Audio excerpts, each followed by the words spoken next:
before BlizzCon. I think that's a safer way of saying it. Yeah. All right, well, 14-2. I mean, the majority of those fights actually went in favor of the A team. It was the map control that BTG were able to really take massive value of. Oh, boy. Absolutely amazing. I mean, look at the hero damage. Second from the bottom. 250k for the A team and only 170k for Beyond the Game. The power of Jimmy. We doubted it. We were a little skeptical, you know, is Jimmy alone enough to really deliver the pain? But if you don't touch him, if he's protected by the Tyrael and empowered by it as well, then he's gonna wreck your faces. Olele with the Jimmy. 717. How aesthetically pleasing. But just insane play here. Great micro, great damage output, great knockbacks as well. There were a couple really good knockback plays during that game. And of course, every Hyperion, really good choke points. Yeah. Went really well. Like, Malthael was doing a monumental amount of damage as well, but Reyna definitely held his own there. Especially in the late game. You mentioned the execute, right? Whenever a target drops below 50%, that extra damage with the attack speed of Inspire is going to be lethal. And we're going to go to the Dragonshire picked by the A-team. This means that if the A-team win this, there is a small chance that our final game of the series could be on Towers of Doom or Braxis. I mean, it's most likely going to be Infernal Shrines, because that's still available as well. Yes. But there's a chance we could have game number 5 on Braxis Holdout. Now, during those replays, I wish we had more replays available for that last game, by the way, but there's a little bit of synergy, I think, that we may not have caught, but that could have happened, and that is the Swift Retribution, increasing attack speed of Raynor as well, if Tyrael was actually able to cast it on the Jimmy. So I would have liked to see whether that was actually a factor, because I can imagine that to be very powerful, or if that one didn't happen so often. And look at the A-team. They realize already, Sergeant Hammer, Dragonshire, we don't want to risk that. It's a fair ban. It's really been scary in those solo lanes. So I guess not solo lanes, in those bottom lanes.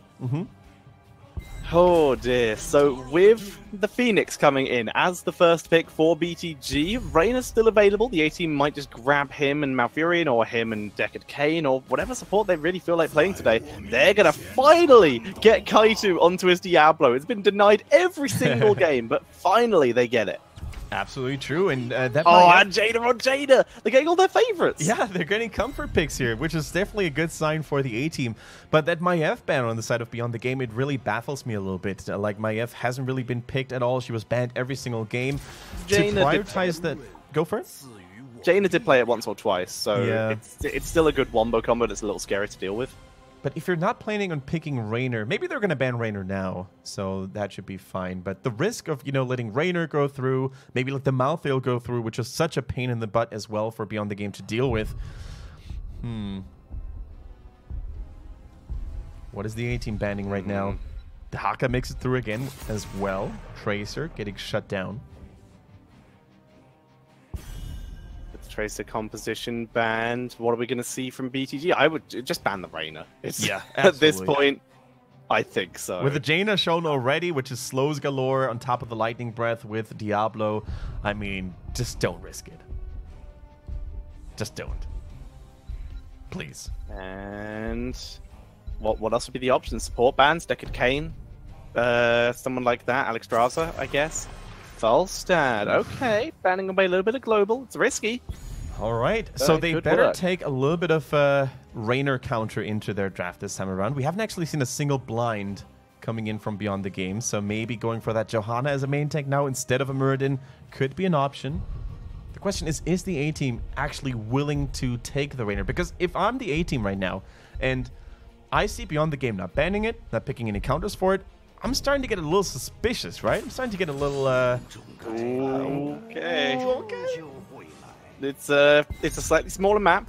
They have burst follow-up this time. That's what's important. Now they can actually properly hunt. They can hunt blow up now. Mouth's not a burst support. I think BTG kind of need, like, to pick Medivh to, like, have a chance again of, like, sustaining through the dive. Yeah, so they still need a main tank. Could be a Johanna still, could be an Arthas again, although Arthas in the early mid game didn't look necessarily very powerful. Definitely prefer Muradin.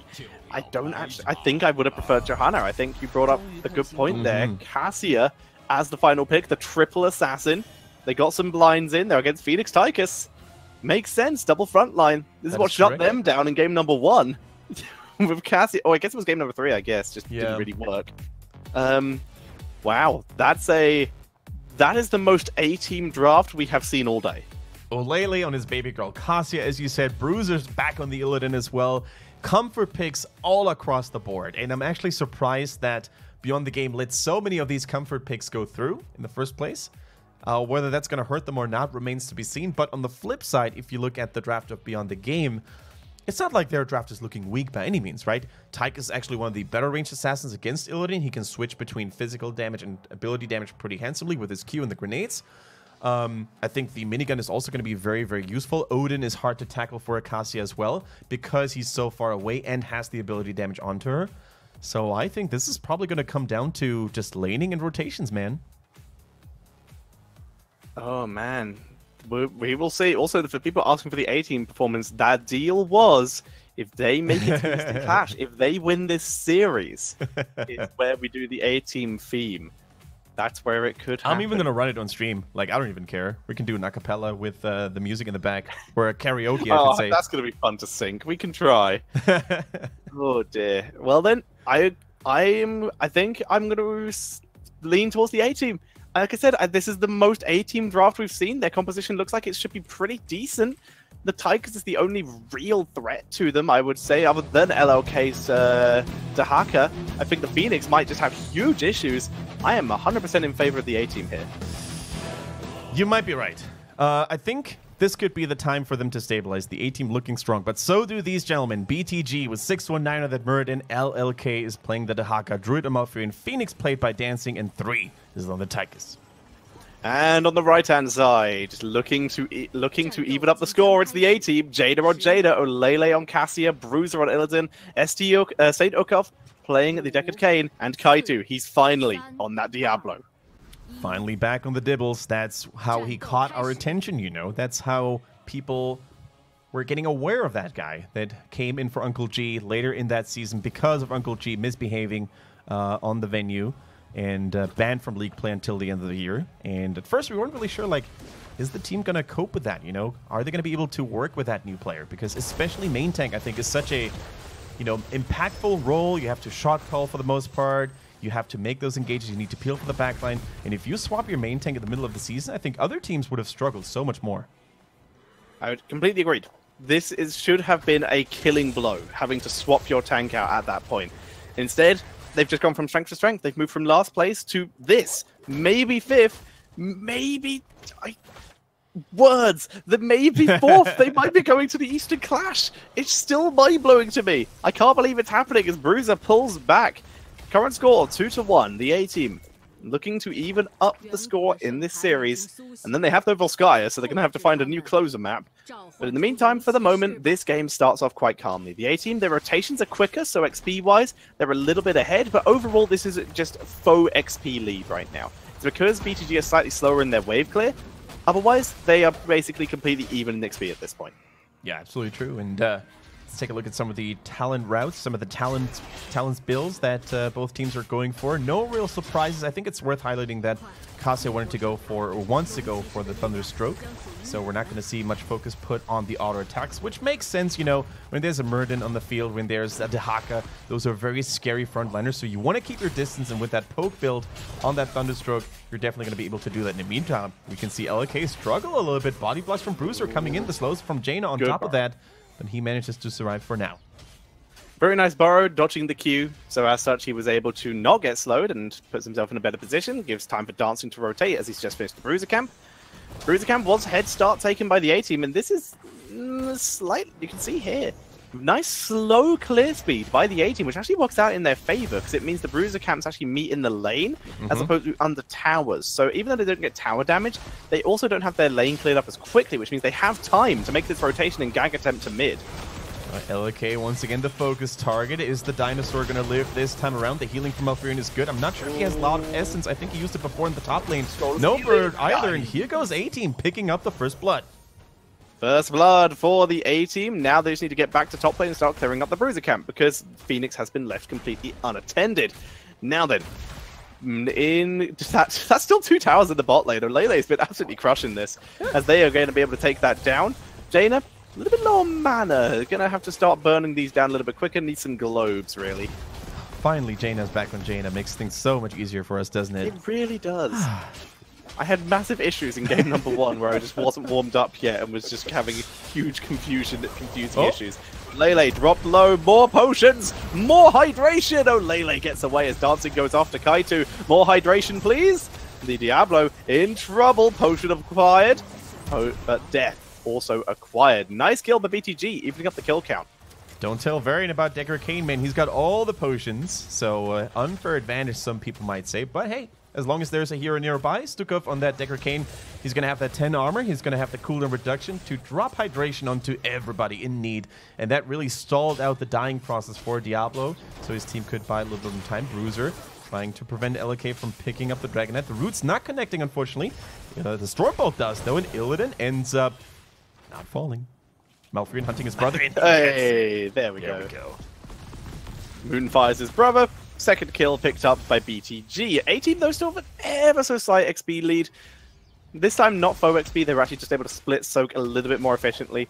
But with that kill, it evens up at least a little bit. BTG catching up, in fact. As we see the channel being denied by BTG. So Lele looking for more Lightning Fury stacks. Yep. Speaking of stacks, more trans stacks are also quite nice to see. Druid in trouble, takes some tower damage as well. Nature Swiftness, is he going to get out? He will get taken down here, but they split the aggro, and the boss, the Dragon Knight, is taken while this is happening. Always nice to see a dragon pun from out of your screen when someone just flies in. Whee! Nice arrival. Going very, very aggressive. Yeah. Tychus, please. There goes Olele. Actually, that's a pretty bad position. 619 in position. Nice dodge, and that should be fine. Lele's fine now. He's just going to gain a stack or two. Yeah, very rarely do we see these early aggressive moves, as you said. You know, skipping a tower, just going for the sidewall to destroy a healing fountain. But I'm okay with it, because he's still going to get the tower. He's still backed off in time to prevent a little bit of damage done to the Dragon Knight. So, really good move by 3, who's piloting it right now. And also buying himself and his teammates, of course, a lot of time to apply a little bit of extra pressure onto the bottom lane. But look at those Sapphires, man. The Sapphire cubes, so lethal, so deadly all the time. Unfortunately for the A-Team, there was no follow-up CC left anymore to lock down the Phoenix. Cassier, once again, goes for a ride. Looks like this mid-fort will survive, so yeah. Front wall, basically all is quiet. This is what we would usually expect from a first Dragon Knight, but bot lane took a little bit of pressure as well. That it did. Bottom lane now under more pressure. One tower is going to go down here. Very close game, though, nonetheless, if you take a look at the experience count all together. Despite the Dragon Knight going over early for Beyond the Game, the pressure that had been dealt, you know, in the earliest stage of the game by the A-Team gave them enough of a puffer, if you will, to fall back on here for the experience. Siege Giants picked up by BTG. The A-Team hovering around theirs. They have them aggro. They're finally going to start doing them. Illidan's taken his team's Bruiser Cam, so pressure on the top lane. Kaitu uses 619 as an attempted escape through, but with no Deckard, he might actually go down here. He doesn't have the stun heals. Gets a shield, 1 potion, 2 potions. Salvo, that's overkill.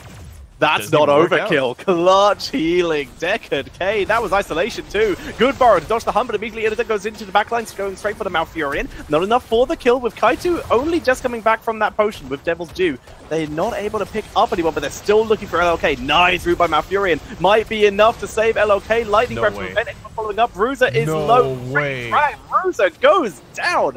LLK 1v1 power, and Druid even gets away. LLK the monster, he even comes back, has to pay in blood this time around. The chase is still going on though. Diablo healing from his fire stump. Muradin now low as well. Avatar is still available, and the chase is not over just yet. Kaitu eats a grenade. Where are the potions? He tackles away from the potions. They turn around for 619. Want to make it a 2 for 3. They can't do it. 619, too much health. Jade has dropped low. Tree on through. Beautifully done. And Saint Ukov as well. He will escape. Illidan's back, actually. He's looking for a cleanup job. Dancing goes super deep. He's taking 4 damage. Here comes Bruiser looking for it, but with LLK back, that's too much CC, and they can't do it.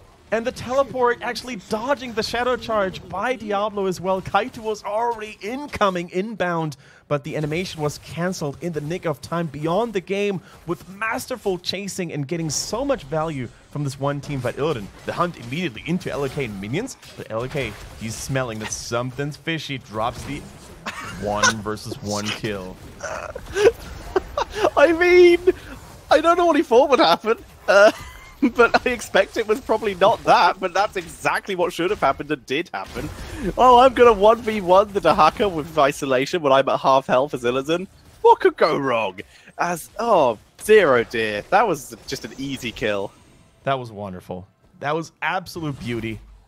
That was a masterclass for every Dahaka player out there, how you deal with an Illidan that hunts you, how you use your level 1 speed boost to greatest advantage to juke and dodge so many abilities and so many enemy heroes.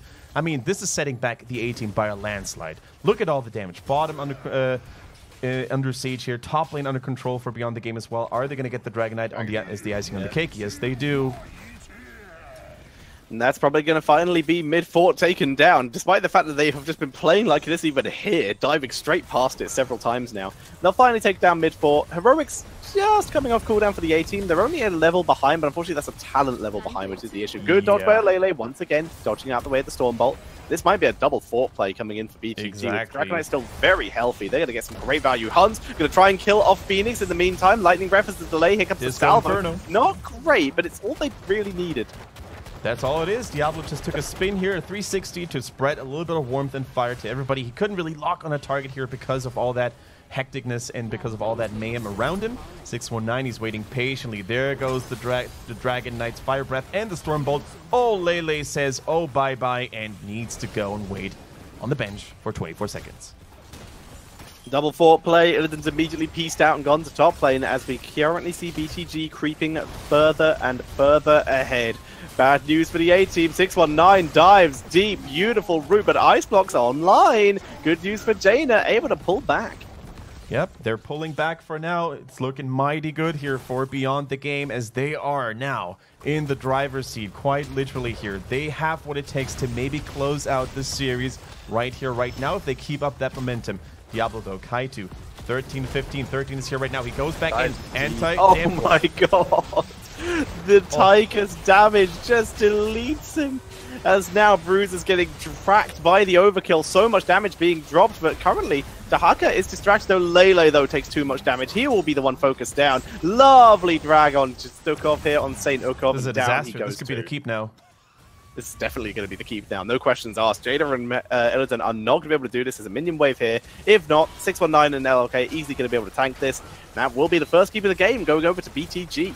So here's probably what went through the minds of the A-team, right? If they let this mercenary camp go through, they probably thought they would lose this keep regardless. So they made this all-in play to maybe contest it and find some kills. The question is, would they have really lost that keep if they had had the siege giants against them? I'm not so sure about that. I think going all in there in that team fight, in that choke point was, and then losing members, so many of them, was definitely the worst outcome. So going in for this reckless team fighting move there, I'm not sure if I agree with it, but I can't understand this possible explanation of why they tried it in the first place. Still so risky, though. It's still super risky, yes.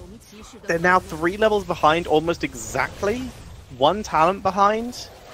They're just making it even harder for themselves to take the actual beneficial fights to bring themselves back. So the A-team, the risky plays, once again, we can see why they do it, but there were other options. That is the best way of saying it, you know? There were other options. Sometimes you just need to take a little bit of a risk, but sometimes you just need to let go. Yeah. Doing nothing is sometimes the best move, and I think that might have been one of those moments. Waiting it out, preparing for the next objective, maybe doing some mercenary camps, trying to get bot mercenary camp, for example, take a fight there.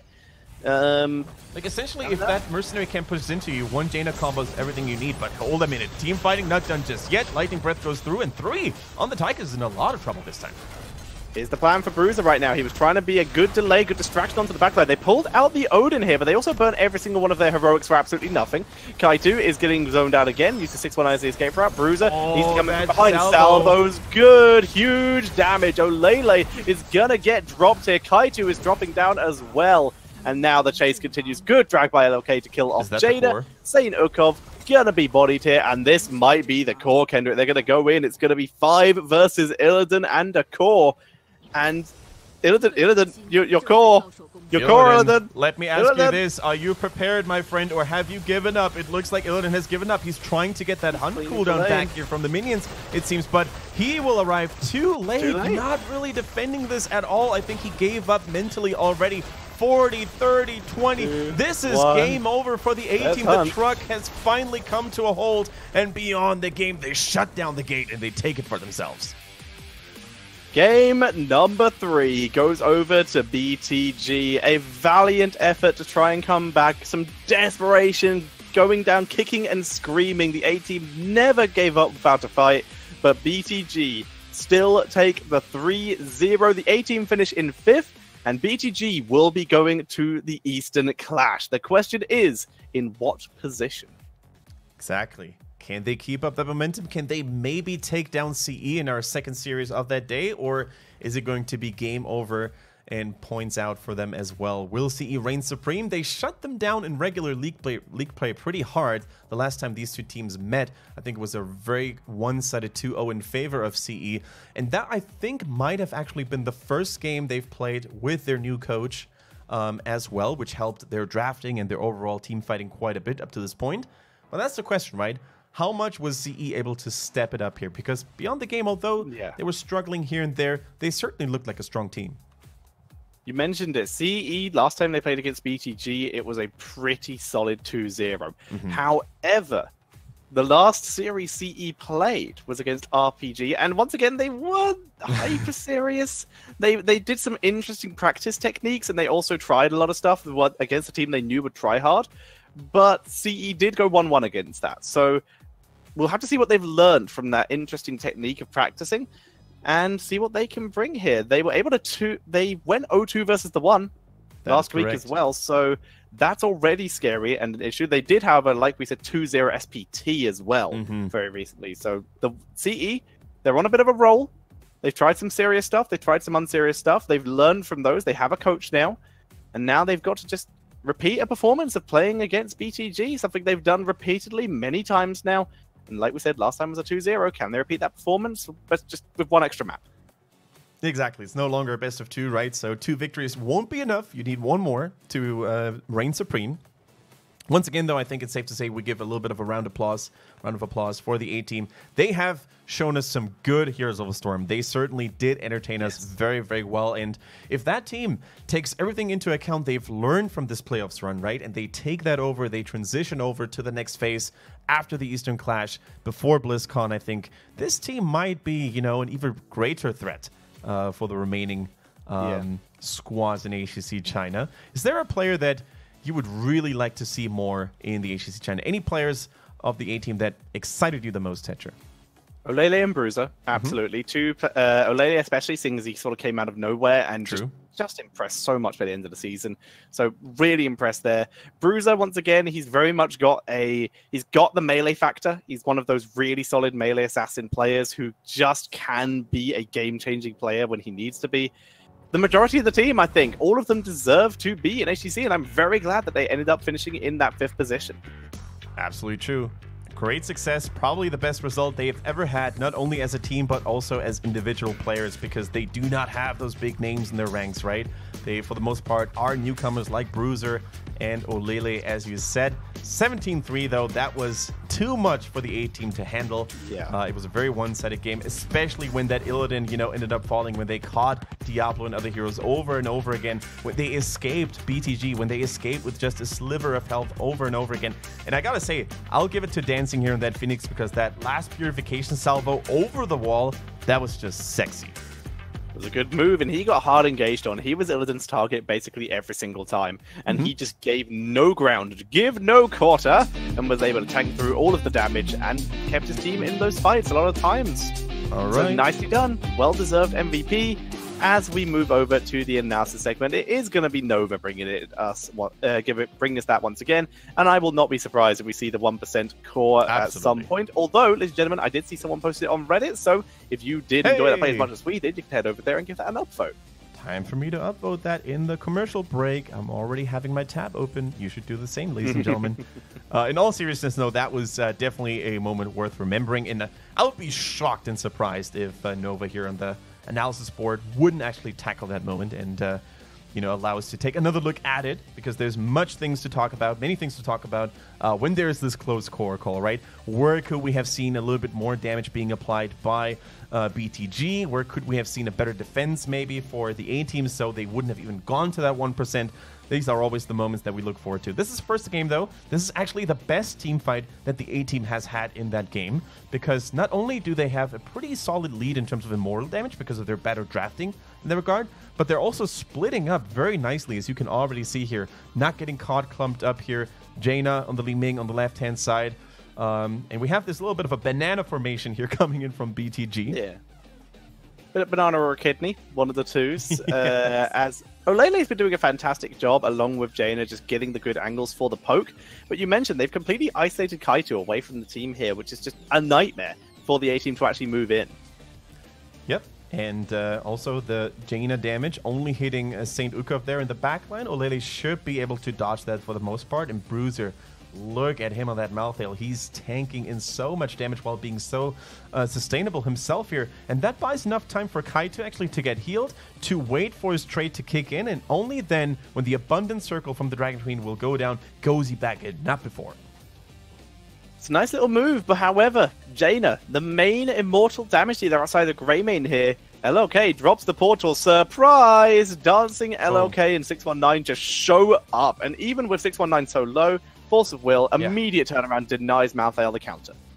Exactly, and those two kills, they've really made all the difference there. From then on, Beyond the Game was able to actually deal a terrible amount of damage onto the Blue Immortal. And this is the power of Medivh. You know, sometimes you drop those portals, you surprise the enemy team's backline, you close gaps that otherwise you couldn't, you weren't able to close. So, really, really good pick, that Medivh. I think we could have actually seen it a little more often in those future games, but there we go. Well, here we're going to see another game where, another game where the A team actually lost. But I'm pretty sure from this level, I think this is the second boss fight. Yeah. And this is the one where the Lord Nado actually got the steal. The Haken actually, no, the Haken's not here. Maybe not. I mean, they stole both. But question of whether the Lord Nado actually gets away with the kill. Actually, no, this is the first one. This is the first one indeed, because in the second boss fight we had a vertical Tornado, which from this position for St. Ukov is very hard to pull off. So he's going to drop a horizontal one, and that of course will be enough to put especially the backline under a little bit of pressure. Kaito, by the way, he is going to charge in like Rambo. He's trying to buy as much time as possible to really allow his teammates to close in, because LLK on that Dehaka already coming in with the Brustdarker is trying to zone away the support and trying to prevent the Lornado from getting cast in the first place, which Nova is already highlighting there as well. He misses the drag though. It's a good dodge by St. Ukov, preventing that from going down. Boss is about to die, and this is where Kaito just dives. And Kaito dies in this fight. There's no question about that. But Yrel is able to get some good delays with some good knockbacks and some good armor being applied thanks to that level 4. And of course, we will, in about half a second, see the hatred of 10,000 years being applied onto the Hanzo. Pretty sure it's Hanzo. It might be Druid. I think so too, and if you look at it, like Dancing, I think he panicked, but it's only a natural reaction to use your trade to get to safety when Illidan is charging at you. But with that jump over the wall, with the agility there, he was so far away from the action, and due to the way the walls are designed here, he can't even use scatter shots either. So if Hanzo stays in the teamfight a little bit more, maybe this could be a different fight, but it was already so well executed by the A-team. And also, look at Olele and the Jimmy. He's pretty far away now, but by the moment he arrives, he's going to have free reign with that Hyperion to deal massive amounts amounts of extra damage. Rodin buys time, and it's actually on the Jaina who gets hunted. I thought it was Druid, but my bad. Rayna's on the point. Kaitu's on the point. St. Ukov is able to dodge the tongue, and the isolations is on cooldown, so that's not available here. And Jaina is just rushing in, trying to get onto the point and give that armor to the Murden. Like if LK hits the isolation or the drag on the Stukov there and keeps him busy, prevents him from using the Tornado immediately, the Lornado immediately, this could be a different team fight. Now look at Hanzo though, Dancing. Yeah. Up to this point, he's not really pressured, so I'm not really sure how he ended up in the bottom lane there at the end of this fight. Well, right now he's just being zoned out by the Lornado, so he's being massively forced away. He needs to get a better angle here. The Lornado, like we said, wasn't great. It actually didn't knock away the front lines at all. Good armor, keeping Myrtle alive for just that little extra bit longer. And here's where the pressure actually starts coming down. So he's a lot of damage, has to leap over the wall. And as such, Malfurion, he gets completely isolated and killed off as well.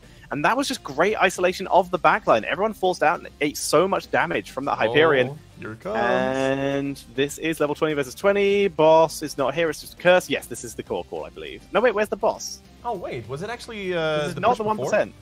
Oh, this is the push before. Oh, we're going to see, maybe we're going to see 2 replays in one game. We have seen that in the past already. I'll take it. I'll take it if Nova, they do. Don't do this to us. So we see, if not, we have the clip on Reddit, we will manage. But we see nice BFG, I keep calling it BFG, nice big red button, allowing them to try and turn around. Huge damage about to be dropped onto Kaitu. The BRB. Alright, so here goes the fight as we see here. Currently 1 tank, or 1 warrior to tank it all. Similar to that last play, actually, where Kaitu tried to make all the difference, but unlike on the, Sky Temple, in this fight he couldn't actually do it because the healing reduction is already starting to kick in onto Kaitu here up to this point. So very, very unfortunate for him. Now, I wonder when Nova is going to continue this because there's not a whole lot going down right now. We, of course, see the Tyrael with the Sanctification still. He could try to maybe use that soon. But I think he's actually too late. I think this is where Malthael dies. Maybe. I mean, I think this is where your Rel gets slept because the Sank goes down and your Rel walks out of it into the sleep. So it might be Irel, yes. I think someone gets popped immediately without Tyrael being able to react in time because Sanctification still has this 1-second activation, right? So yeah, I think it's Irel that actually ends up falling. He can't even use the Ardent Defender because of that CC chain. No, Sank saves it, so there's Irel stepping out of it. Malthael's in a pretty okay position, but you can see here Saint Ukov in the backline just getting that sleep is pretty clutch. There's not actually enough. See them moving forward. Jarrell eats a lot of damage. The anti-healing is pretty monstrous, and that actually prevents a lot of the Ardent Defender value. But Hyperion actually is what snipes off the Dahaka there. Yeah. And Bruiser, he dies to the big red button there, definitely, and immediately revives. Immediately revives and comes back, of course, on a pale horse, right? Faster than most other heroes could, with that increased mounted speed there as well. And this is a team fight that looked good in the beginning for BTG. If it weren't for Malfurion coming back, and if it weren't for Olele on that Jimmy with full HP, just raining down some hellfire onto his opponents. Kaitu even popping in, just dropping a single Eldruin Smite before he comes back in with the shield. And look at this, they're running away from the potions being highlighted here. No one even close to that. But that was a really nice play. Throwing in that Eldrin Smite just slows Diablo, which means more damage from Ace in the hole. Tyrael put himself in danger teleporting in for the 2nd time, but he still was able to drop the shield. Now we see the 1% core. Okay, now let's analyze everything very, very carefully. So first of all, it is worth mentioning that the boss is on its way. It's probably sitting at roughly 80% of its health. The core hasn't taken any damage, so we haven't really seen any major previous damage already either. So now they're focusing a little bit more to the left-hand side. Jimmy is actually pressuring 3 on that Tychus quite heavily. So at this moment, you could be like, there's 2 heroes that they could focus on at the moment. First of all, Irel, who's buying so much time, by the way, with the Ardent Defender currently still active. And Raynor. The problem is, if you end up focusing Olele here, first of all, you can't guarantee the kill immediately because he still has the Adrenaline Rush, and you're diving into the middle keep, which will slow you down and damage you as well. So this is actually a reckless position by Olele, but he can afford to do so because the middle keep is still standing. Look at him. Yeah, he's great angles from Olele. Yeah. I really like the amount of pressure he's put onto 3 as well in advance. This last rights was absolutely worthless then. Really not good value.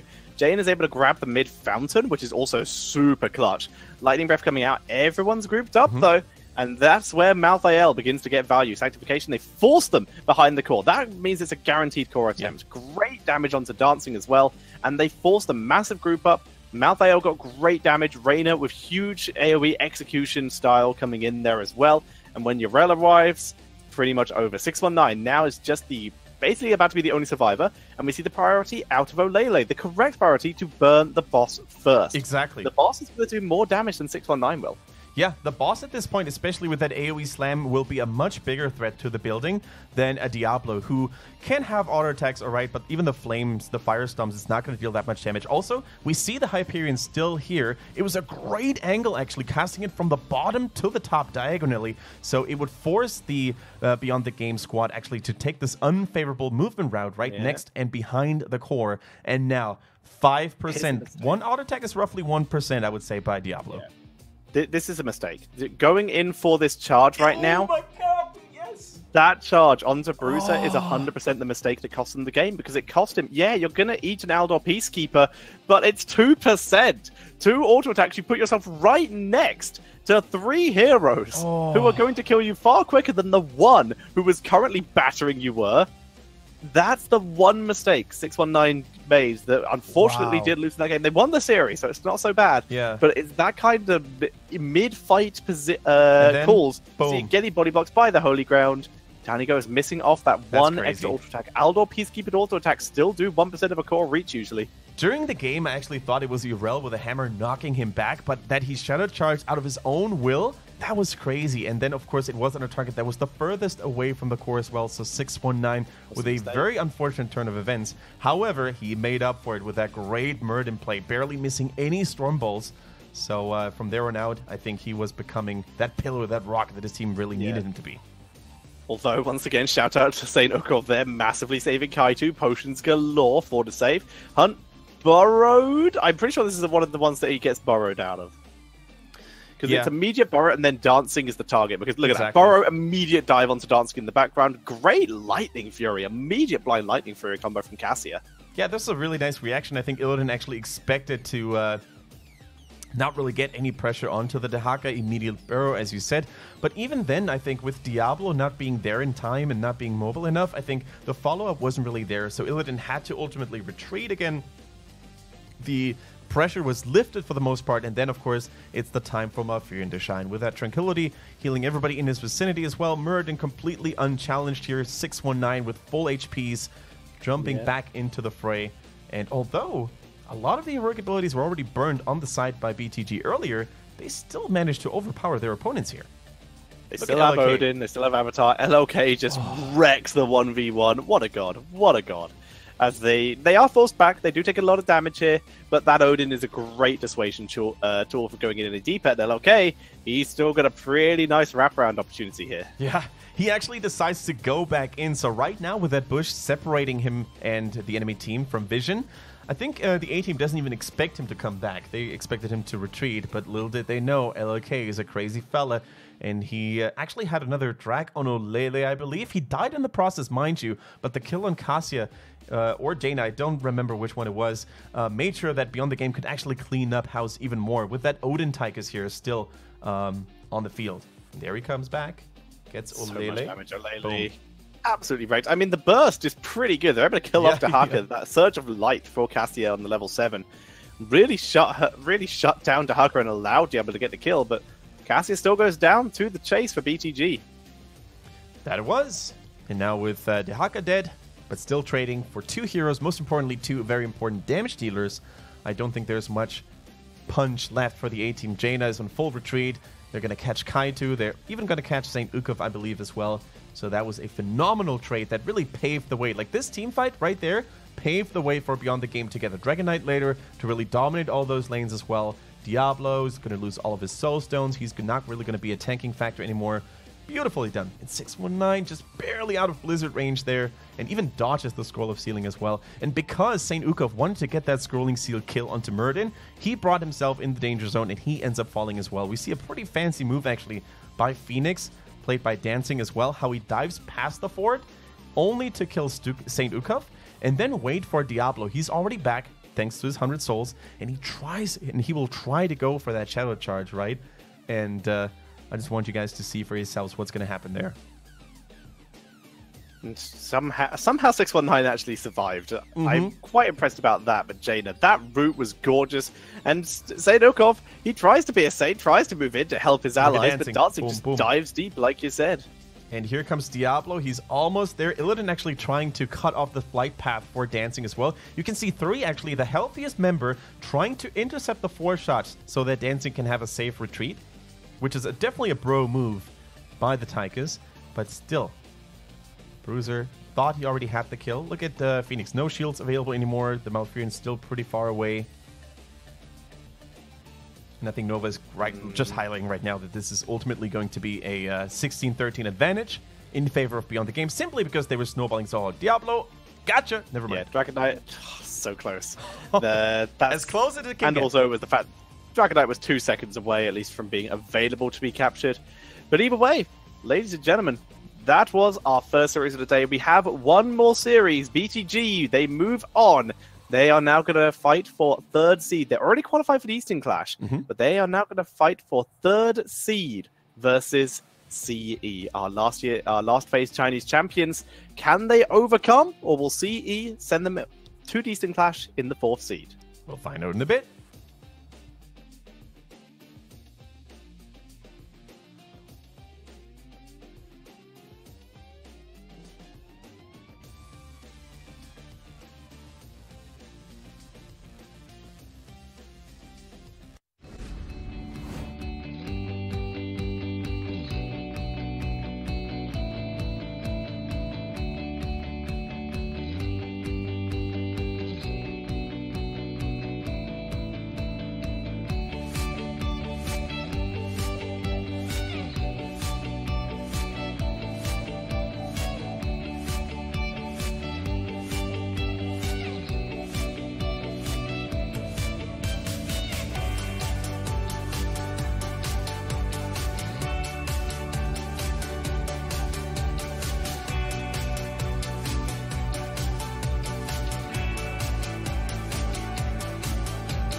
小心，小心，大海的女儿，你听她在呼喊，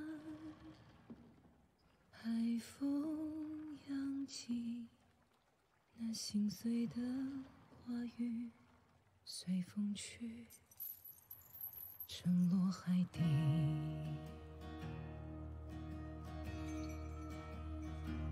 雪融浪波在克林多，水手为谁拼搏？英雄陨落在费尔莫，因为他的离开。为何？哦，大海的女儿，为何昨日时光你都忘记？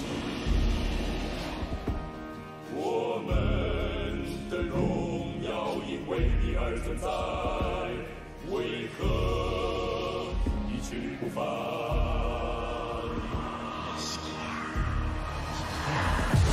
当他远离，穿越深海西行。父亲随他而去，扬帆千里，只为把它找寻，期盼女儿平安。乘风破浪，来到遥远陆地，危机在等待。当他面对敌人势如潮水，女儿却袖手旁观。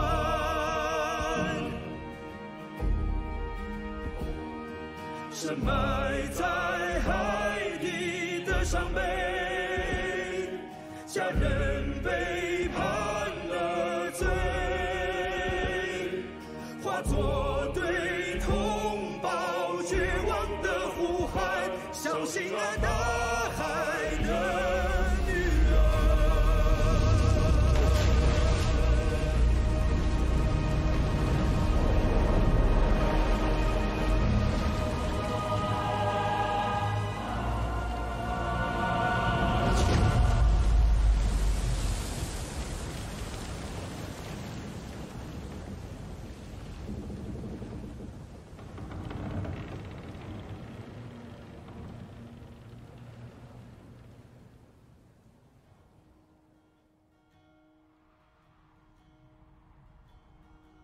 我再听了，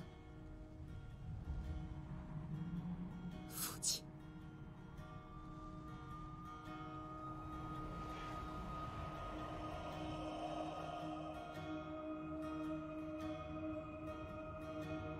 你听，你听，那熟悉的声音，深深刺痛我心。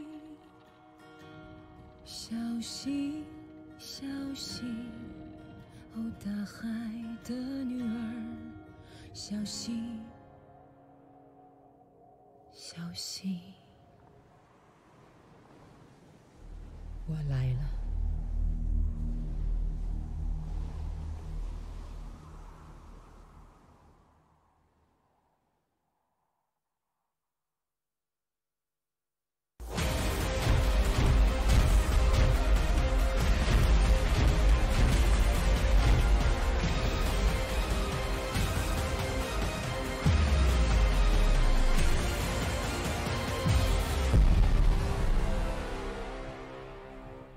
Oh no, a boat. The Horde is so scared. Tetcher, how dare you ruin my great introduction after this segment? You know how I wanted to start this segment, right? Without burning bridges with your co-caster. I was about to say, I don't know. I didn't know what gave me more goosebumps. The victory of Beyond the Game or that beautiful Jaina trailer, and you ruined that moment. Curse you. You know what the Horde is going to get, right? When the Sylvanas trailers goes up. A psychopath hunting her own ladies and sisters and burning trees. That's what you get. Look. I'm sure those trees had it coming. Either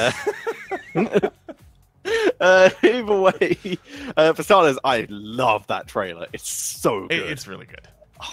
I mean, the English one as well. The Chinese one's good. Yeah. Oh, even I watched the German one now. I watched the Chinese one, the English version. They're all equally goosebump creating. It's so good. I can't wait for the others too. That I'm so hyped for that. Either way, ladies and gentlemen, let's stop talking about the absolutely fantastic WoW trailers and jump into our next series. Ladies and gentlemen, BTG able to sadly take out the A team, ruining the spree from last all the way to 5th, but that's where they stay. BTG though, they have confirmed their position at the Eastern Clash. Now it's all about seeding. But they have to get past this team. Last phase champions, it is CE. With, of course, Alufal, Wind, 365, KTY, and Zuyu. Here we go. An absolute legendary squad that is now going to face Beyond the Game. And as Tetcher, hinted towards a few moments ago before the break, a team that used to be glorious and almost indomitable last phase when they became the China champions, but also a team that hasn't really looked indomitable anymore during the regular league play. But as you can see here in the back, now prowling behind the players like a panther in that black t-shirt or black sweater. It is their new coach. It is Zeron from Korea. Let's see what he can bring to the drafts, to the overall gameplay to CE. Yep. Ex-coach for Team G-Log, now swapping over to China to coach the Team CE.